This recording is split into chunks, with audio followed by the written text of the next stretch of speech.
I'm here to talk about what we call the secret to growth in digital marketing. But who am I? Well, I'm being told I am from the UK, but I'm actually Swedish. I live in the UK in the same way as I used to live in Ljubljana 10 years ago. But I also work as an e-commerce growth consultant to Electrolux in Sweden, so I spend most of my time in Sweden helping them to earn more money.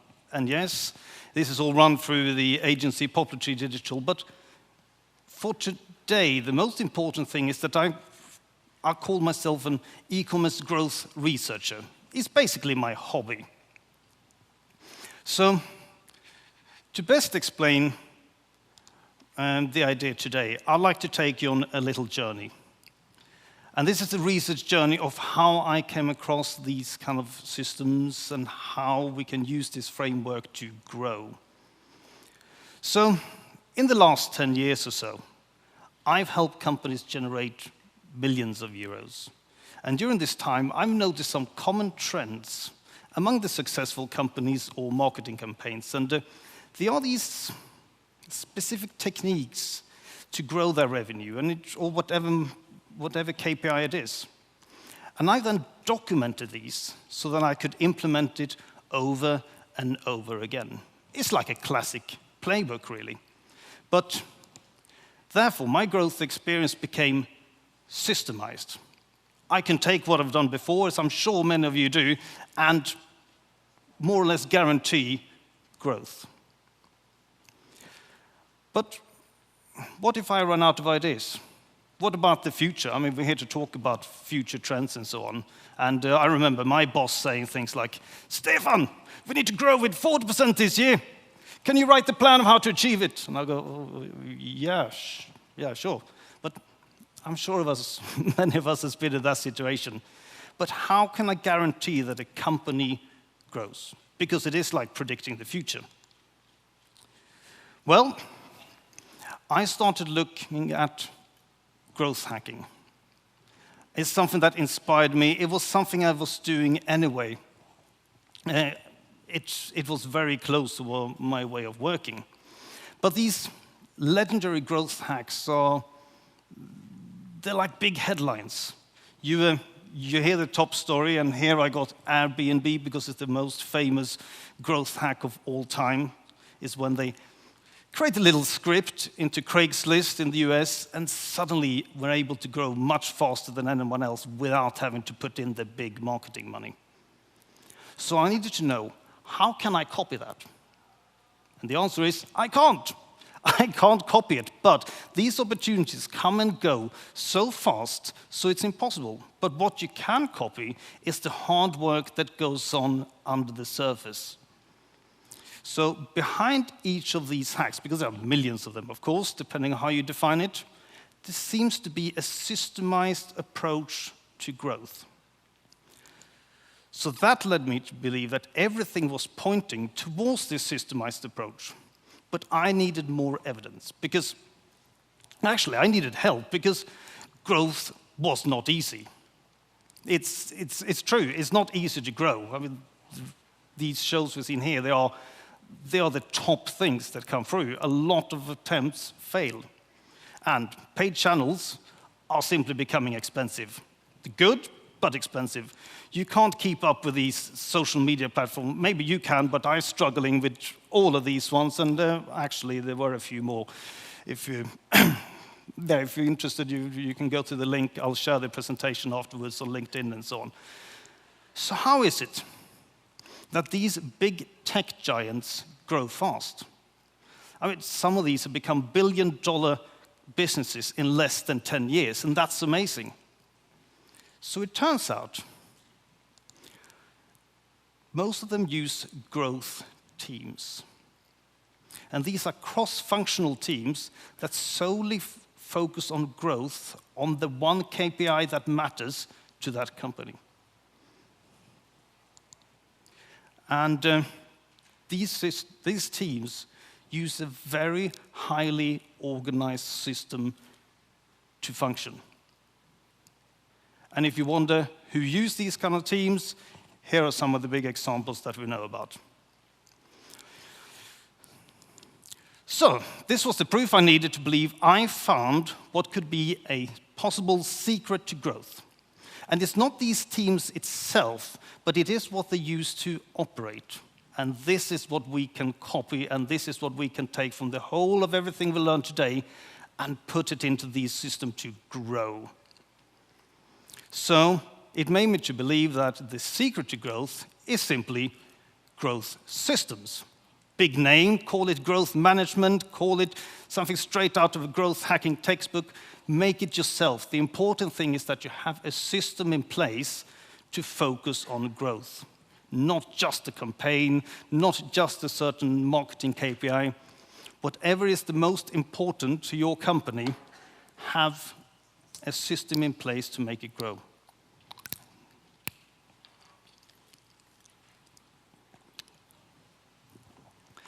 So, I now believe that every company needs to have this specific growth system in place. Because, yeah, growth is holistic. And if you ever need to be convinced of why you need it, I thought I'd show you a very quick list. So, first of all, keep mentioning growth is holistic. It comes from every part of the company. Even if it's just a marketing growth, you will get it from other areas of the company or your client you work with. We just heard a talk about mentioning collaboration at the end, which has been so important, fits in.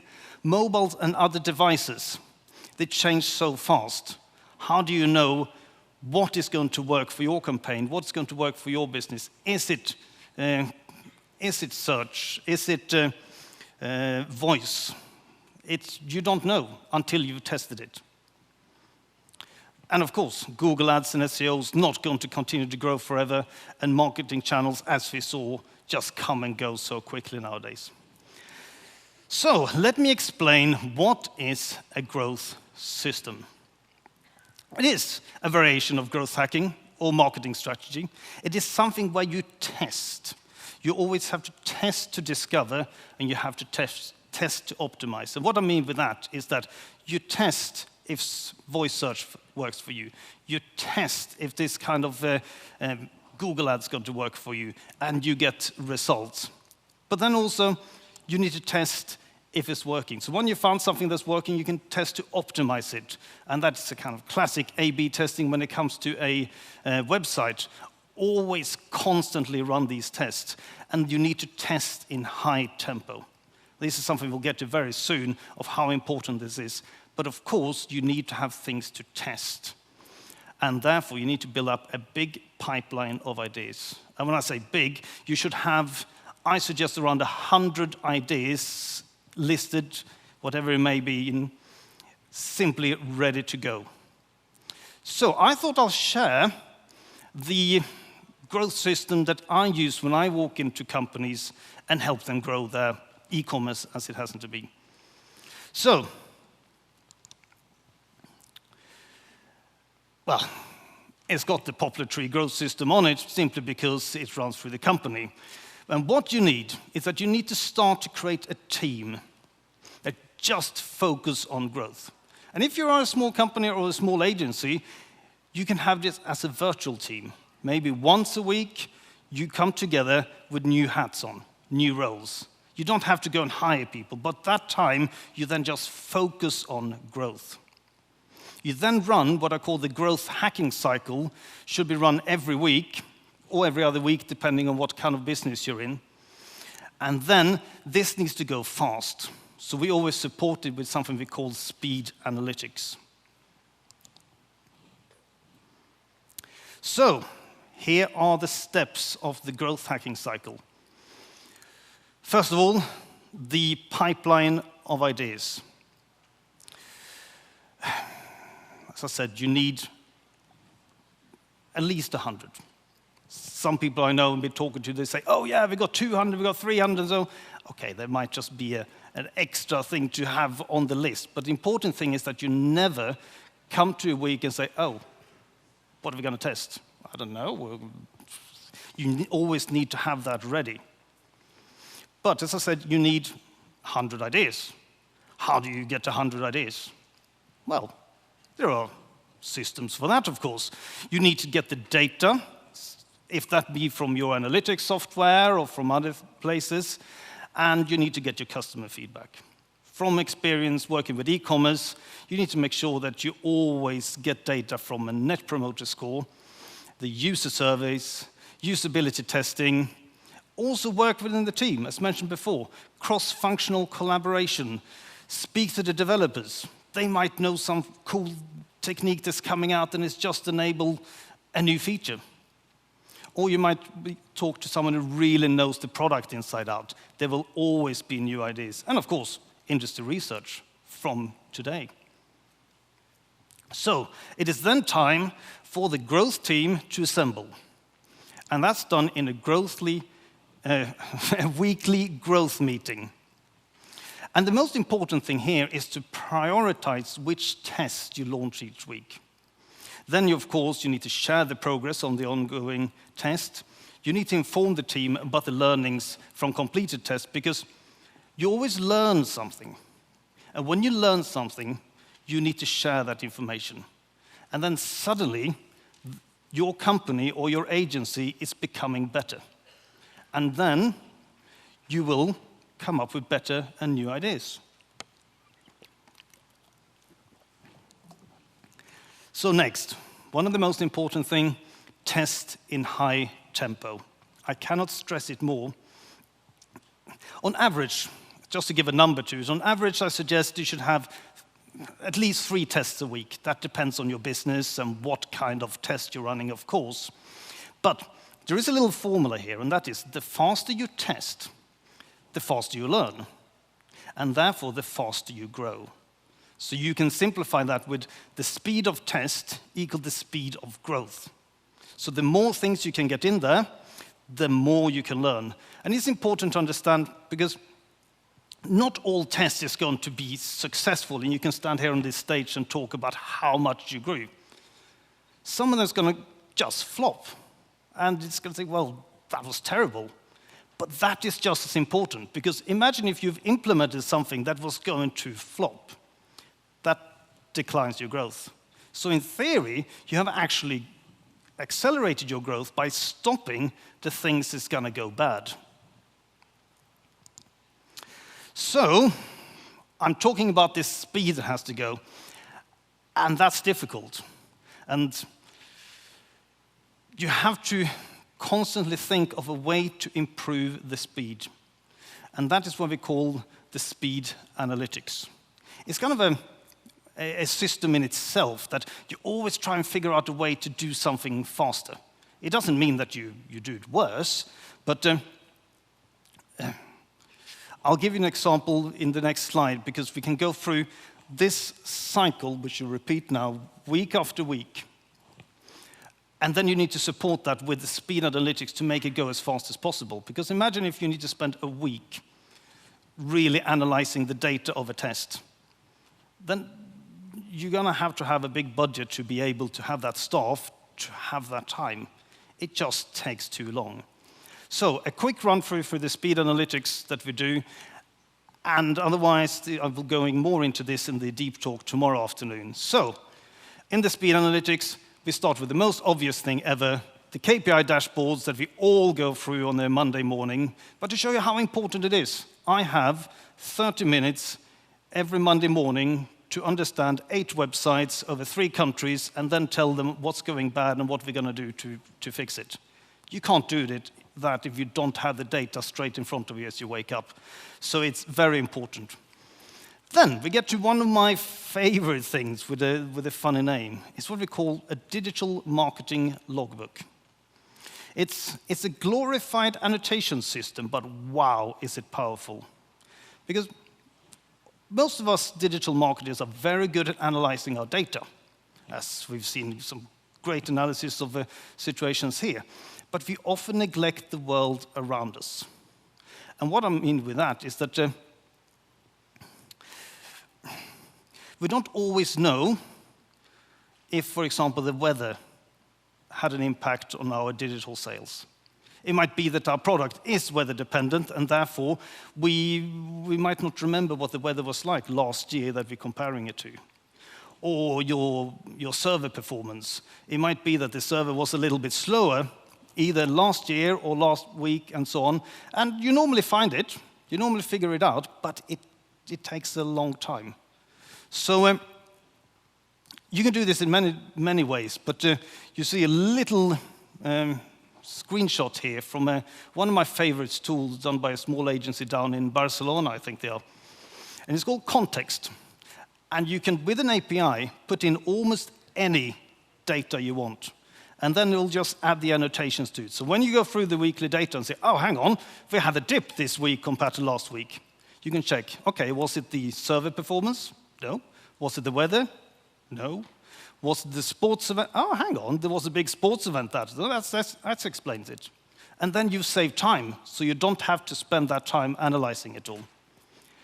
But moving swiftly on, that speed analysis needs tools. So what I mean with that, I work a lot with A/B testing. And I often work with Google Optimize because it's cost effective. Well, it's relatively almost free, depending how you work with it. But if you got 6 accounts you need to dive into, dive out, dive into, dive out, it takes ages. Instead, get all that data out. And what we've done is that we built a Google Data Studio report that we simply pull all that data out, put it in one place, and then I got it on my phone.